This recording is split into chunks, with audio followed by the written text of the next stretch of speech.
ఈ యొక్క 24, 29 శాసనసభ అలాంటి చరిత్ర తిరగరాయడానికి, స్వర్ణ ఆంధ్రప్రదేశ్ చరిత్రని ప్రారంభించడానికి ఈ సభ ఎంతో దోహదం చేస్తుంది.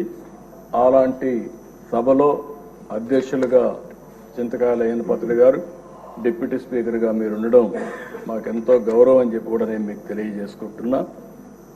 అయితే దిశ నాకు ఒకటి అనిపిస్తుంది, మిమ్మల్ని నాడు రాష్ట్రానికి రాని అని వాళ్ళు నేడు మీ ముందు సభలోకి రాలేని, కూర్చోలేని పరిస్థితి వచ్చింది.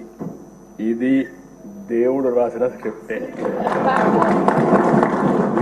That is the beauty of democracy, that is the miracle. ఆ రోజు ఒక్క క్షణం భగవంతుడు చిన్న చూపు చూసుంటే త్రిపులార్ని ఇక్కడ చూసేవాళ్ళం కాదు. భగవంతుడు డెస్టినీ గట్టిగా ఉన్నప్పుడు ఏది జరగదు. కానీ అదే సమయంలో ధైర్యంగా నిలబడ్డాడు కాబట్టి, ధైర్యంతో ముందుకు పోయాడు కాబట్టి మళ్ళీ ఇక్కడ రాగలిగాడు.